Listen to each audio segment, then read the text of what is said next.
savory notes will be covered in that high-potency spice blend. The marinade should be minimal and focus on enhancing the fish's natural richness without fighting the spices. The boil-ready sardine preparation.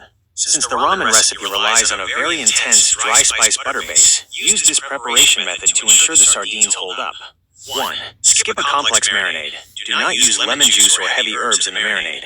Instead, simply brush the sardines with a thin layer of neutral oil or olive oil and a tiny pinch of garlic powder. This is just enough to help the ramen spices adhere to the fish. 2. Prepare the boil sauce.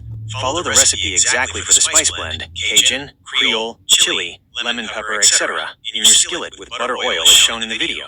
3. The sardine bath. Once the butter and spice blend are fully incorporated and hot, turn the heat to the lowest setting. Gently place the sardines into the spiced butter. Use a spoon to gently baste the spice butter over the fish for about 60 to 90 seconds. 4. Assemble. Carefully move the coated sardines onto your bowl of ramen. Why this works better for your specific goal. Spice adherence. By skipping the wet marinade with lemon and parsley, the dry spices from the ramen recipe will coat the sardines much better, creating a crust rather than a soggy mess. Texture control. Sardines are soft. By adding them only at the very end to the spiced butter, the bath technique, they will absorb the flavor without falling apart in the pan. Balanced saltiness. The ramen spice blend you captured in the photo is very salty. Cajun, Creole, and lemon pepper all contain salt. By keeping the sardines naked, only oil and a little garlic powder, you allow the fish to balance out the intense saltiness of the sauce rather than compounding it. This technique ensures the sardines feel like a deliberate, premium part of that spicy ramen boil rather than an afterthought. Does this focused, spice-adherent method feel like the right way to build that bowl?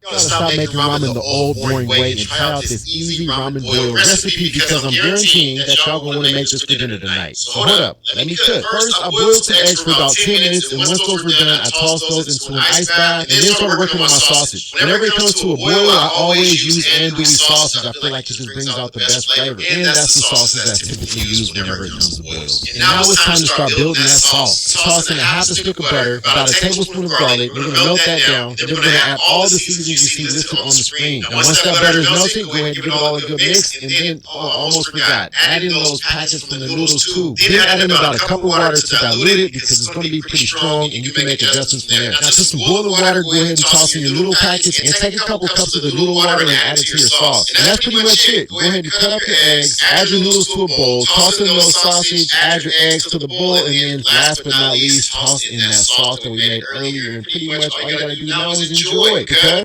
I'm begging y'all to stop making